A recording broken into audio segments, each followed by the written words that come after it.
અમદાવાદ શહેરના Vastrapur police station વિસ્તારમાં આવેલા એનઆરઆઈ એપાર્ટમેન્ટમાં 21 અને 22 જાન્યુઆરીની રાત્રે ફાયરિંગ થતા 2 વ્યક્તિઓના મોત થયેલા હતા. પ્રાથમિક દ્રષ્ટિએ અકસ્માતે મોતનો ગુનો દાખલ કરી તપાસ શરૂ કરવામાં આવેલી હતી. મરણ જનારના ફોરેન્સિક પોસ્ટમોર્ટમ કરવામાં આવે છે. લગ્નગાળો ટૂંકો હોવાથી અકસ્માત મોતનો ગુનો એસીપી એ ડિવિઝન નાઓને તપાસ માટે સોંપવામાં આવેલો હતો. તપાસ દરમિયાન એ વાત ધ્યાનમાં આવેલી છે કે અકસ્માતે ગોળી છૂટતા મરણ જનાર રાજેશ્વરીબેનના માથાના પાછળના ભાગમાં ગોળી વાગે એવી શક્યતાઓ દેખાતી નહોતી. જે વેપન બનાવ સ્થળ ઉપરથી મળી આવ્યું છે તે વેપનમાં 2 બુલેટ હતા અને બંને બુલેટ ફાયર થયેલા છે. એક બુલેટ મરણ જનાર રાજેશ્વરીબેનને માથાના પાછળના ભાગમાં અને બીજી બુલેટથી મરણ જનાર યશકુમારસિંહજીએ પોતે સુસાઇડ કર્યું હોય એવું તપાસ દરમિયાન જણાઈ આવેલ છે. આ સમગ્ર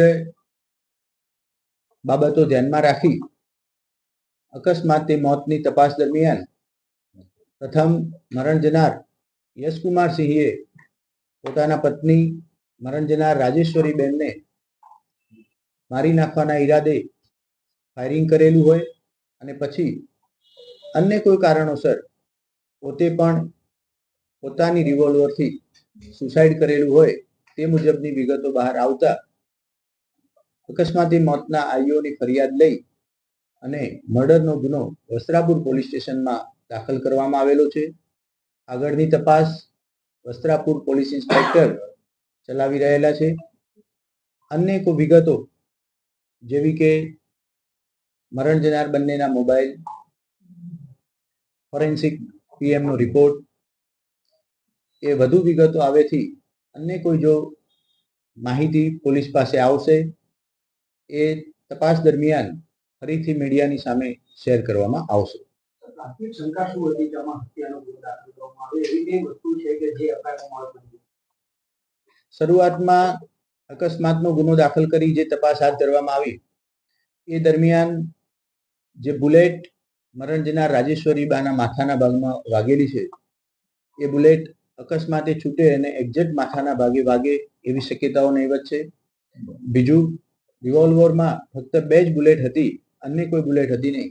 એટલે આઈઓનું એવું સ્પષ્ટપણે માનવું છે કે 2 બુલેટ એક મરણ જનાર રાજેશ્વરીબેનને મારવામાં આવી અને અગમ્ય કારણોસર પોતે પણ યશકુમારસિંહજીએ સુસાઇડ કરી લીધેલું છે.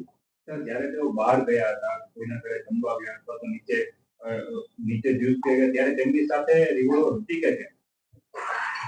શરૂઆતની જે પ્રાથમિક માહિતી પોલીસની મળેલી એમાં બંને દંપતી કોઈ સંબંધીના ઘરે રાત્રે જમવા ગયેલા હતા. જ્યાં જમવા ગયેલા હતા ત્યાં એમનો સંપર્ક કરવાનો પ્રયત્ન ચાલુ છે. એમનો સંપર્ક થઈ ગયા બાદ જે જગ્યાએ જમવા ગયા ત્યાં કોઈ સીસીટીવી છે કે કેમ એ તપાસ હાથ ધરવામાં આવી છે.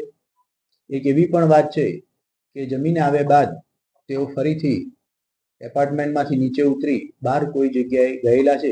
એ તમામ જગ્યાઓના અને રોડ ઉપરની કોઈ જગ્યાઓ કે જ્યાં બંનેની સીસીટીવી ફૂટેજ મળી શકે એ તમામ જગ્યાઓ લઈ ફૂટેજ અને અત્યારે હાલ તપાસ હાથ ધરવામાં આવે છે કે જ્યારે પણ બહાર જમવા ગયા અથવા તો બીજી વાર નીચે ઉતર્યા ત્યારે એમની પાસે રિવોલ્વર હતી કે કેમ, હતી તો ક્યાં રાખેલી હતી, ફૂટેજમાં દેખાય છે કે કેમ, એ તમામ પહેલુઓ મર્ડરની તપાસમાં તપાસવામાં આવશે.